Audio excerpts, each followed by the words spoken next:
Hey guys, it's Tina with Snack Chat with Tina. uh, Today, we're going to be talking to one of my very, very, very favorite people.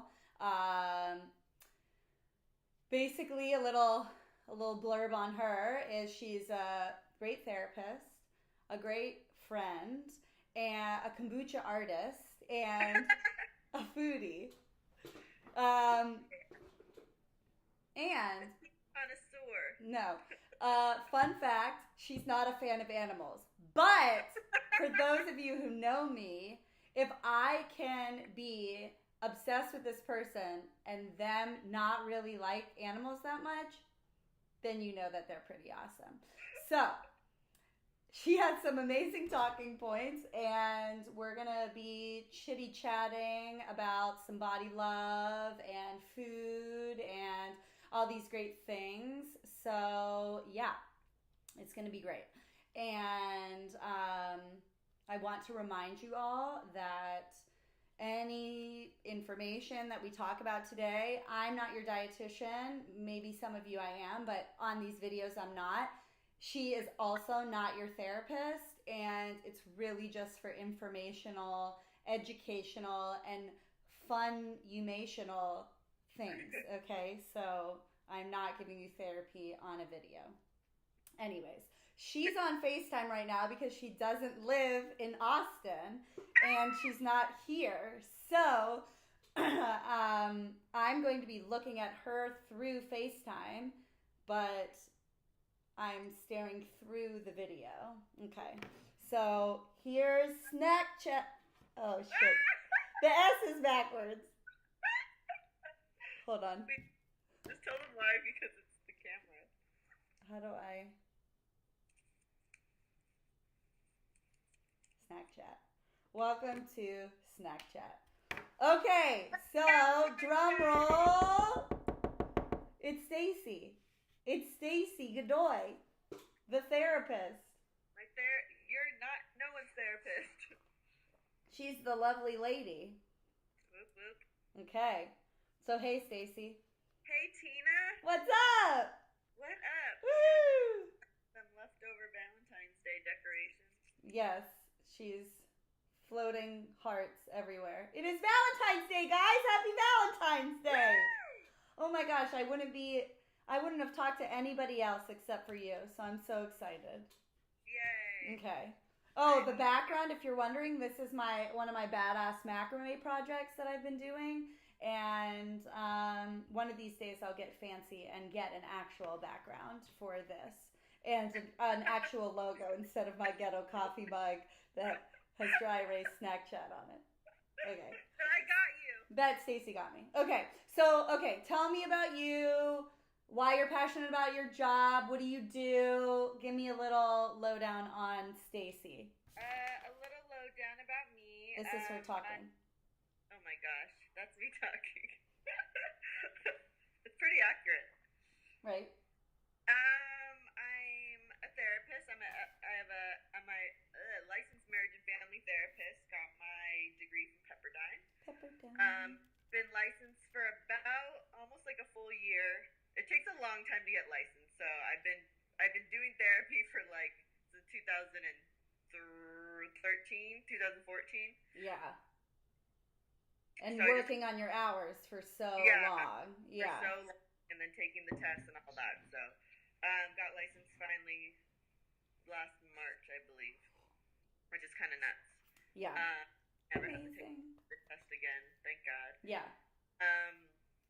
So yeah, I'm a therapist. I work at a residential eating disorder center in Agora Hills. I work for Montanito and affiliates. Yep. There for 4 years this month, which That's is crazy. insane. Yeah. 4 years. I started there working in. We have like apartments. We have transitional living there, so I was working as apartment staff, which means I pretty much just like hung out in the apartments that some of the clients were, and helped them in various things. Like obviously, a lot of it revolved around just like meal support, or even helping them prep a meal, or even just teaching them how to cook, which I think that was probably one of my favorite things to do. Yeah. Not saying that I don't love being like a regular, primary therapist, but I really did love the experiential part of that piece. That's like your favorite part, always. That's my favorite piece. You always want to like go grocery shopping or buy new jeans with people. Yeah. Reorganize their closets. Reorganize their closets. Uh-huh. Love it.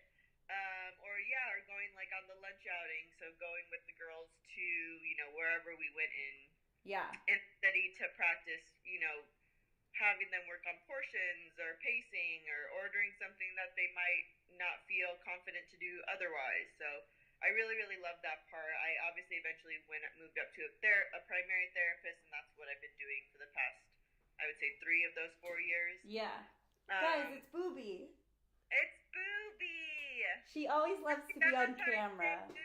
So Stacy really doesn't even like Booby. She's neutral. I pet him right now. It's a girl! Her. How long have you known her? I don't know. Cover your ears, Booby. Poor little Booby. Anyways, I'll hold her like a baby. Okay. So, yeah, you're primary therapist. Yeah, and you like your job. Program Dine for a while, which was through Montanito as well. That was essentially outpatient meal support. So I'd meet with a couple girls once a week, and we'd go out to dinner, have a process group before and afterwards. That's really where I enjoy, I really, really enjoy. Right. Well, go ahead. No, that's it. Oh, I didn't mean to cut you off. I mean, it kind of brings us into like the entire topic of why I wanted to talk to you is because like I know you love your job so much. I know you love food so much, and everyone's like, oh, Stacy, blah blah blah. I'm like, have you seen this chick eat? Okay, no. I love that I'm also the therapist at my job that's known for taking clients to In-N-Out. Right, you are the In-N-Out therapist, right? Yeah, the food In-N-Out. She doesn't leave all the time. So yeah. So the reason why I wanted to bring you on is because there's this whole, Weight Watchers opening up their program to teens for free. So basically ages like 12 to 17 or 18. You do need a parent's consent, but I mean, for me, in most of the clients that I work with that have had really strong diet mentality their entire life, a lot of them say, like, I grew up in a Weight Watchers family. I was put on a diet as a kid, immediately told that my body was not okay, and it developed either into an eating disorder or literally a life of misery with food and their body and whatever. And so I think, you're one of the peeps to talk about it with. So tell me your thoughts. Well, I had heard about it. I knew that Weight Watchers was starting a tea program. I didn't realize they were offering it for free. For free. It's like the idea of anything free typically is like, ooh, something's free. Let me go try it. Exactly. Which is terrible because what I just know in general about like any corporations or capitalism is that nothing is for free. Right. Nothing is for free. They're somehow figuring out how to make money off of it, which the diet industry in general is that way, obviously.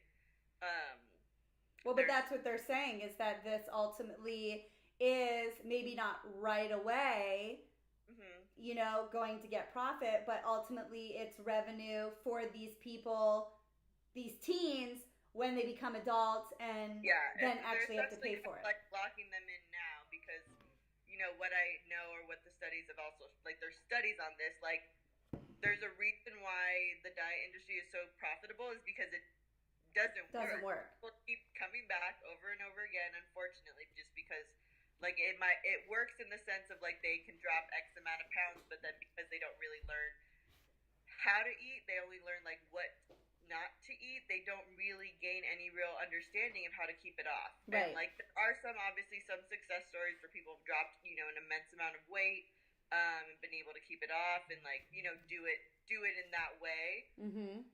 But a majority of people just essentially learn how to restrict their food in a way that results in weight loss, and then that's it. And then they keep it off for a minimal amount of time and they have to come back. Right. I mean, research shows that 95% of diets are unsuccessful. So that's such a small 5% that actually are successful. And that really doesn't have to do possibly with the diet. It probably has to do with the person's personality. Yet, it doesn't mean that now they have a life of a good food and body relationship. They're probably just sticking with that actual diet. And so you and I working in the eating disorder field, I don't know, is that... Well, that's also too why, like, I shouldn't call it fake food, but like supplemental food, I guess I would call it, like noodles that aren't really noodles. Like diet food.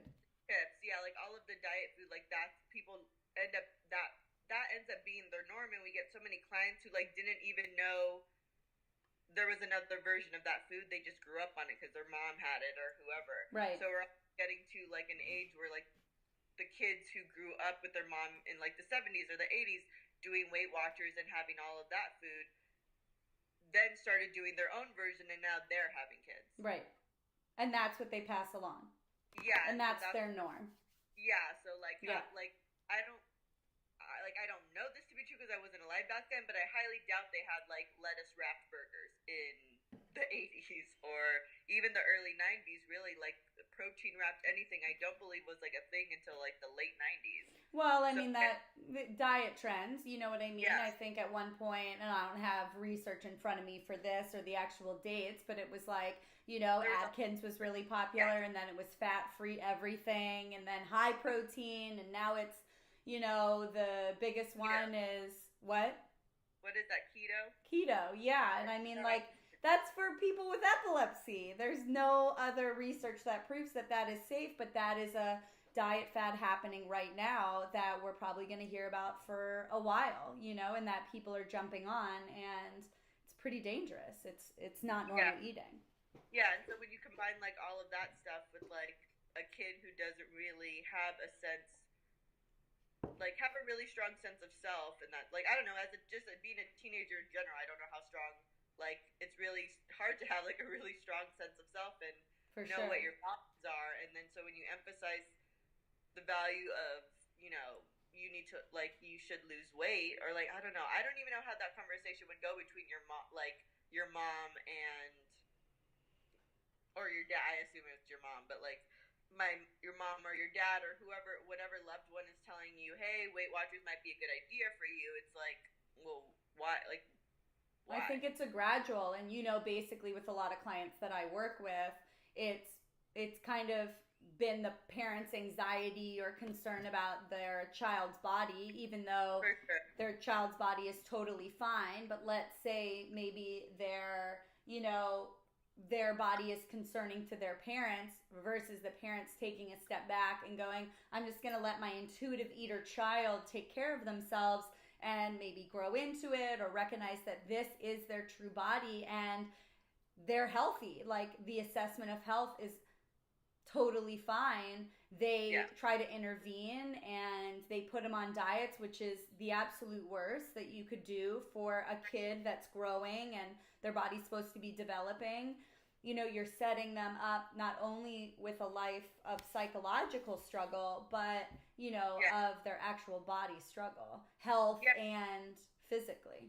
Yeah, and even if you had a kid who was like, say they were like severely overweight, and for health reasons their doctor was like, hey, you do need to like lose some weight, it really comes back, like, they shouldn't be going to Weight Watchers. They should be going to like RD, or like, it's a medical piece, so why not involve medical people? And unfortunately, Weight Watchers doesn't have RDs on staff, or doesn't have the people who would assess, okay, what does normal body fluctuation look like? They might have an idea, because obviously there's someone in the corporation that I think oversees all of them, but really, like, they're essentially having to make these decisions or give support to a client who's losing or not losing weight, and essentially continue to push weight loss, or emphasize what they're not doing right. Right.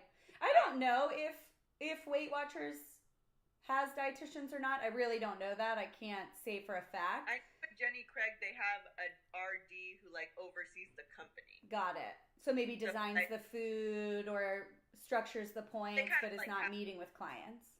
Right. Like, there's just, you know, not normal people, but you don't essentially have to have like a degree in anything. Right. At least at Jenny Craig. I don't know about I don't know about Weight Watchers, but I believe it's run by people who are like who've been to Weight Watchers. I think you can only work at Weight Watchers if you've been on Weight Watchers. I think. Not 100% sure. I don't know that. I don't know. It sounds about right. Like you're involved in some way, or you have been, or you've lost weight on it, or yeah.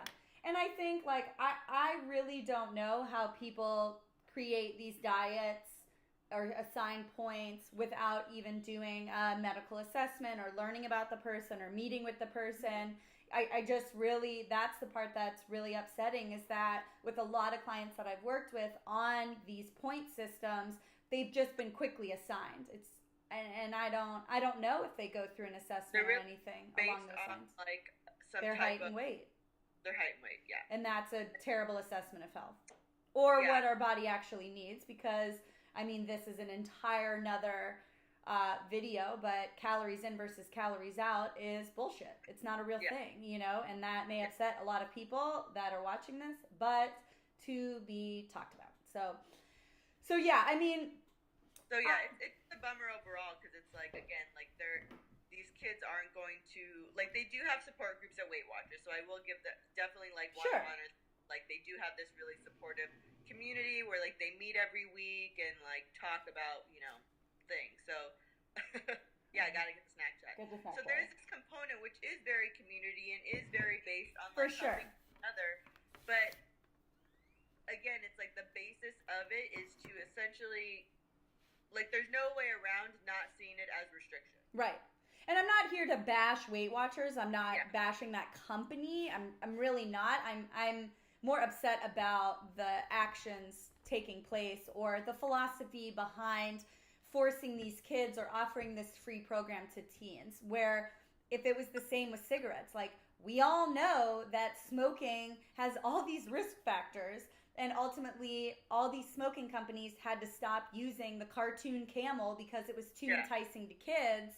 How is this not the same thing? This causes, like, dieting causes health issues. It causes psychological issues. Like, there are so many, you know, major negatives attached to it. How can we promote this to these poor little babies? I mean, it just is so upsetting.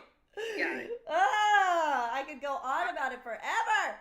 Yeah, well, because I think it's too, like, the lack of information that is out there, or is allowed to be out there, in terms of, like, I don't know. It's very much about, I don't know, it sucks, but it is so much about money. It's like, well, if this makes a lot of money, and this will, unfortunately, because they're like Weight Watchers, besides it being a free program, they have, like, their snacks that they sell. For sure. You know, Snack Chat. Yeah, Snack Chat. Yeah. Which are essentially these, you know, again, like a substitute version of something. So instead of chips, they're having pop chips. They're having, you know, like a chocolate brownie bar, which is a derivative of a chocolate brownie. Right. You know, these, like, it's fake foods. Yeah. It's fake diet foods. Items that, you know, I don't know, like, when I think of, like, the kids or the teenagers, like, like when I was younger, you'd go to, like, birthday parties, or, like, I remember playing, like, sports. You'd always go to, like, pizza afterwards, and, like, the thing that I feel is, like, so detrimental is, like, these kids are going to have to count that. They're going to have to make a decision. Do I want the pizza, or do I want to stay on my weight loss track? Right. Like, a kid, like, I don't know, like, that would be such a difficult decision, because either way, if you're choosing to do it, you're choosing to eat the pizza, that kid is probably slightly anxious, or there's going to be some type of conversation to have about this pizza. So they're going to go to Weight Watchers, have to explain, like, if they gained weight or if they lost weight, they either like, oh my god, I lost weight and I ate pizza, which I know, it's like such a deeper, or oh my gosh, I gained, it's because I ate the pizza, right? Like, obviously I'm like kind of doing the worst case scenario of it, but either way, like, that kid is going to have to decide, do I want to join my friends and eat the pizza, or do I want to eat my Weight Watchers snack bar and then eat something when I get home, or like, right. Either way, it's putting a kid into a decision that they shouldn't ever have to be in. Right. And this kind of transitions, and I remember you bought me that one t-shirt, that blue t-shirt that says, I'm a good eater. And I am a good eater. Good meaning I just eat. I'm flexible. I listen to my body. I'm intuitive, and I've had the privilege, I would say, of growing up in a very normal food household. And I feel like you have as well. And so, we are kind of sitting on that. privilege angle, but in your eyes, what makes kind of that good eater? Like, what makes a normal eater? That's funny because I was just like writing about this. Oh. Yeah, I wanted to start like blogging about like why I love this stuff so much because I know I really like it, but I don't really know all of the facets as to why. For sure. And she's a good writer, P.S., so she can actually blog. Whereas me, I'm not. I'm accepting it. I'm accepting it. I'm just typing. It doesn't matter. My thoughts do not come out appropriately. They're in my head. They're like, these beautiful songs. And then they come out on paper and it's like, I am Tina. Like, I don't know. It's terrible. Anyways. Yeah, I'm trying to think about like what, like, because I do kind of like joke. Like, it's funny because when I first met my boyfriend, like we had got like our first like major date. Well, like we went on one date, but then our second date was a meal date.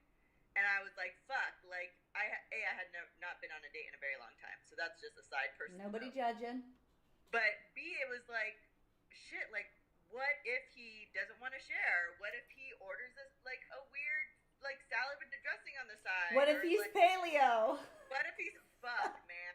Oh, my God. You guys would not be together if he was a dieter. No offense to the people who are paleo. I shouldn't make that sound, but, like, I couldn't date someone who was any type of way restrictive with their food. It's different if you have an allergy or We're not talking about allergies. Yeah, but like just choosing to not have something because they're afraid of how it'll affect their body. Right. So we went. The menu actually was a really great restaurant. So we shared. We got fried chicken. We got fried chicken and waffles and macaroni and cheese, and it was like great. You know, like some bacon Brussels. Hey, boobs. She just keeps. She's just. So like we kept going on dates after that, and I told him, I'm like, oh, like I really appreciate that you're a good eater, and he like laughed. He was like, what does that mean? And I was like you know, you eat, you don't have this fear of food, right? Is really, you know, especially in the LA area, is really refreshing. And it really affects both obviously guys and girls, but I think going down to like get a good eater, it's like not having foods that you are afraid of for sure, or like have a certain belief about how they'll affect your body, right? Which obviously like with everything is take into consideration the balance of things. Like for sure. I'm gonna go eat like Chick-fil-A, but if I'm eating it every day for every meal, obviously it's unbalanced. Yeah. Yeah. And that's what I love to teach people is like, okay, basically, we're not restricting any foods. We're learning how to be normal eaters, and how can you include everything and be okay with it. Right, because it's also like food. If we're gonna say there's no bad foods, I also can't shit on kale or quinoa For or sure. whatever. It's like like I can still incorporate those things and not feel like I'm giving into this like I don't know orthorexic lifestyle or paleo. I don't even know if any of that stuff is paleo, but it's like, okay. Whatever it would be, like it is really having to be like, okay, like no, like I can, especially just working at my job, there is this like air of caution of like you bring a quinoa salad into work, people are be like, oh my god, you're eating salads. Like, well, if we're trying to teach you that all food is good, I also can eat this, and then you're also seeing me bringing in like a McDonald's like McMuffin. For so sure. It's like there's definitely fluidity of what I not let myself, because I don't ever feel like it's a battle, but more so of like I just choose to incorporate all these foods because I don't have a specific fear over any of them. Right. We as practitioners, we're allowed to eat vegetables and salads and grains that according to society are considered super safe or whatever, so it's like, but there's balance to it. At the same time, we're also like, when I was in town the other week, like we went and got ice cream and, I can't even remember where we ate, but I know we ate good food. We went to Bon Vivant. Bon Vivant! Oh my gosh, the old stomping ground. Yeah, and that was really fun, and I mean, we don't think twice about it, and we just eat, so. Like, oh, this sounds good, okay, cool. Right. But again, that's because we weren't bred into this house that ultimately taught us that there are good foods and bad foods, or that we need to count points in order to maintain our weight. And we were privileged in the sense that we were taught to trust our bodies, and that just to have balance. So I think that, you know, because I want to make sure I'm going to keep these videos at 30 minutes because people don't want to stare at my face for that long. But so we have like 5 more minutes. But like, what advice? Like, what advice would you give to those that are actually struggling in their life, or, you know, that are growing up in a house with diet mentality and don't trust themselves? Like, what would you say to those people? Yeah, like, I think it always depends. Like, obviously, age-wise, it's more difficult, I think, when you're younger than when you're older to kind of combat that. But like, I think as an adult, and say like you have a roommate or your boyfriend, or maybe you live at home with your parents or your family that like diets, it's like you don't, like, I don't know, you don't have to, like, you don't have, in that sense, I would say you don't have to eat what they eat. Like, I know it's typically like what we tell the eating, like, clients who have eating disorders, it's like they get to do whatever they want to do. Like, you're only responsible for yourself, and it's like, for sure, if you're struggling with that, like, find people who are normal eaters. Find people who don't have that, like, that fear, or I don't know, even just the dialogue, because typically people who diet talk about their diet. Yeah. In some way, shape, or form. Yeah. I think kind of what you're getting at is that support network, you know, and I remember Anna and, you know, Anna Kowalski, in one of her amazing talks, I mean, like, this woman just spits out stars.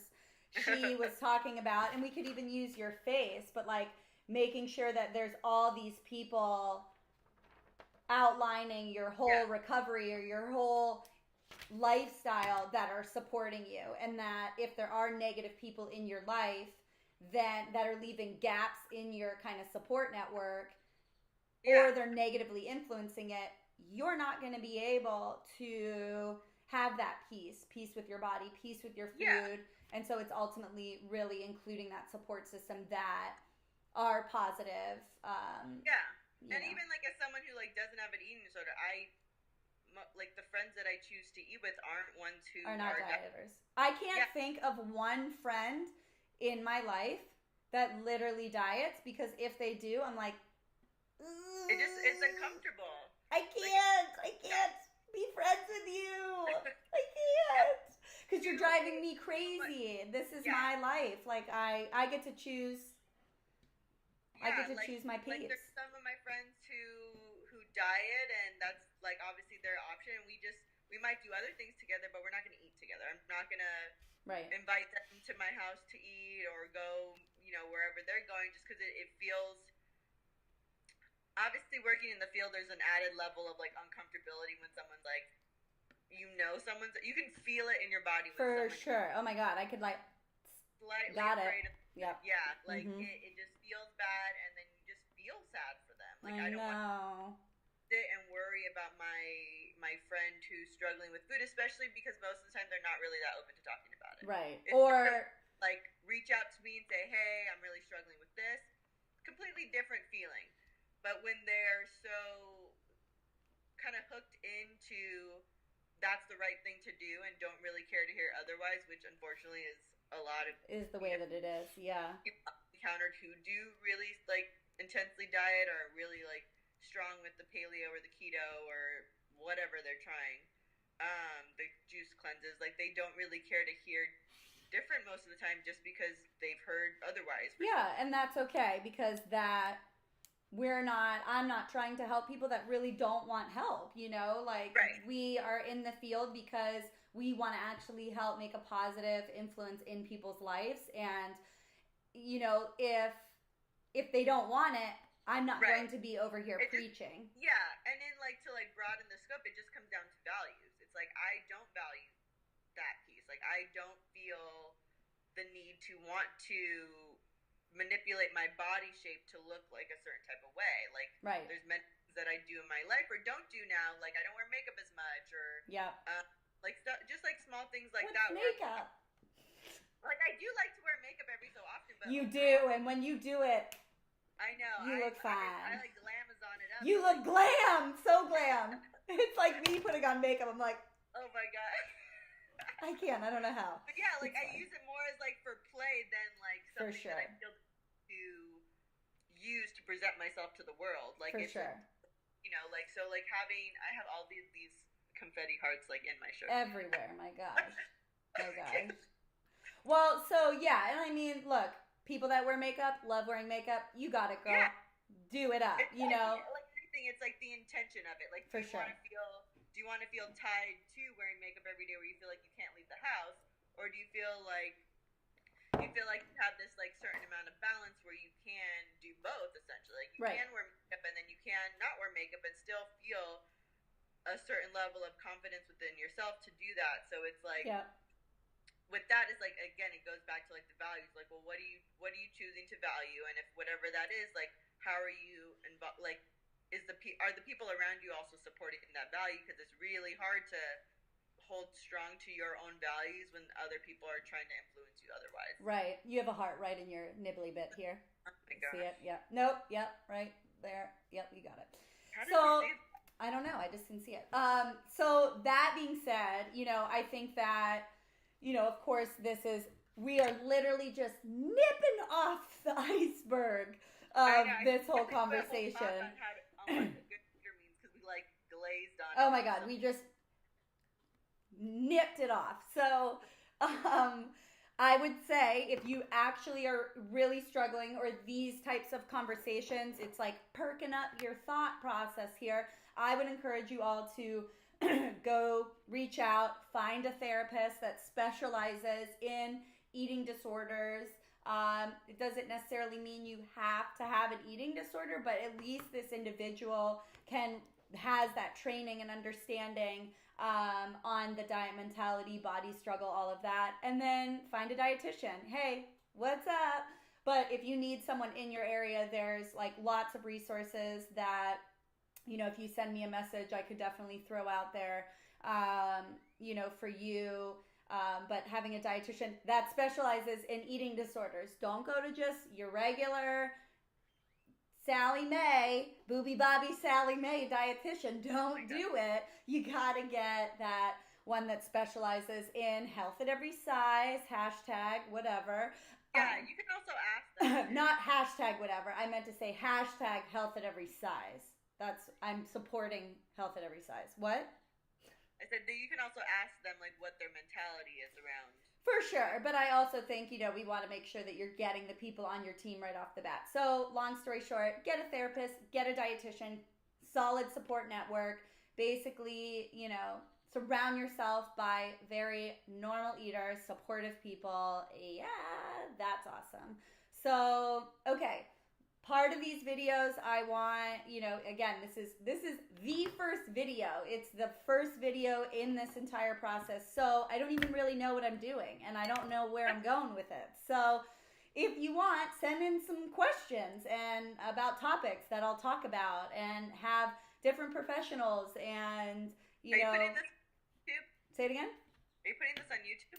I don't know whether I'm going to put it on YouTube. I'm going to put it on Facebook under my profile page. And then maybe eventually I need to read through the rules of YouTube, because that agreement page is long. And I don't want to be signing away my life or rights, or I don't know. Am I signing on with the devil here? But I think it's just YouTube and it's fine. But I just need to read it. So I'm going to start by putting it on Facebook and then go from there. So send in topics. You can message me or email me at tdpnutritiontherapy@gmail.com. And Booby's here. Booby's gone. She's not here anymore. So I scared her. So yeah, like, we will talk about things, and sometimes I'll actually have a person here that's a guest person, so you don't just have to stare at me. But other times we're going to be FaceTiming people in the field, so that it's not just me talking and that it's other people. Or maybe we'll have some guest other people. I don't know what it is. Oh my God. Yeah, so anyways, My name's Tina. This is Snack Chat. That was Stacy Godoy, extraordinaire. And thanks for watching. Oh my gosh, 3 more seconds and it's 35 minutes. Bye.